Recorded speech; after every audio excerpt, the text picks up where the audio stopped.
अभी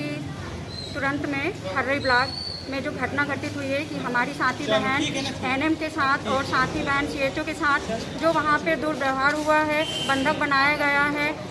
उस घटना को लेके हम लोग अपने आप को असुरक्षित महसूस कर रहे हैं और हम लोग मैदानी स्तर के कर्मचारी हैं। हम सभी अपनी जान जोखिम में डाल के विगत 2 साल से कोविड में निरंतर काम कर रहे हैं और हम शासन प्रशासन से सिर्फ एक ही मांग, हम अपने जो लक्ष्य हम जान रहे हैं, हमें मानव सेवा का अवसर मिला है और उसको हम पूरी ईमानदारी के साथ करने के लिए तैयार हैं। और हमारा शासन प्रशासन से यही जो हमारा टाइम है, क्योंकि हम महिला कर्मचारी हैं और हमें फील्ड में काम करना होता है, तो हमारी मुख्य समस्या है कि हमारा जो टाइम है 10 से 5 उसे चेंज किया जाए, उसे 10 से 5 किया जाए। अभी जो टाइम है कि सुबह हम 7 बजे जाते हैं और रात में 11 बजे तक हम अपने घर आ रहे हैं, तो उसमें संशोधन किया जाए और दोबारा जिससे इस प्रकार की जो घटना हुई है हर्रई में बंधक बनाया गया है वो हमारे साथ ना हो। और जो हम अपना दायित्व है, मूल दायित्व कि जिससे हम व्यक्ति को, लोगों को अपनी मानव सेवा का अवसर और काम को ईमानदारी से कर सकें, तभी कर पाएंगे कि हमको सुरक्षित और सुरक्षा मिले। ये हमारी शासन से अपेक्षा है। अभी आप सबकी उपस्थिति में मुझे ज्ञापन दिया, उसमें जो इस प्रकार की इनको जो व्यवहारिक असुविधाएं हो रही उन बिंदुओं को उन्होंने अपने ज्ञापन पत्र में उनके बिंदु इसमें उल्लेखित हैं। मैं इस बात को उनको आश्वस्त करना चाहता हूँ कि उनके साथ जो हर्रई का उल्लेख अभी आपने किया, उस विषय में जिला प्रशासन से आज ही चर्चा बातचीत करके उसमें सम्मानजनक क्या समाधान हो सके वो हम प्रयास करेंगे।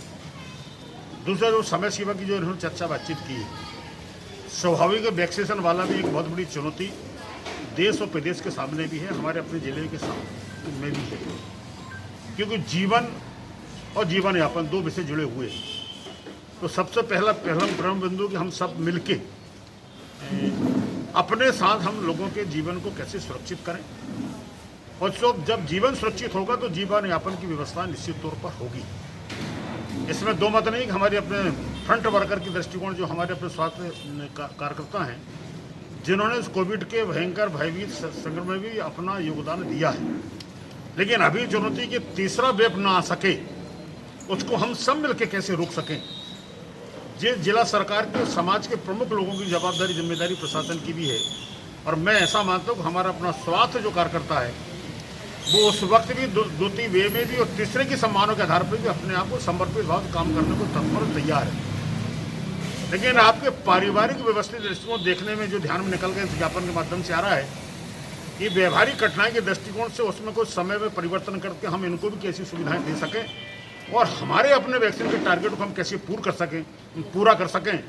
और लोगों के जीवन को सुरक्षित में अपना योगदान कैसे दे सकें। मैं ऐसा मानता हूँ, इस भाव को मैंने समझने का प्रयास किया हूँ। मैं आज ही जिला प्रशासन से स्थानीय प्रशासन चर्चा और बातचीत करके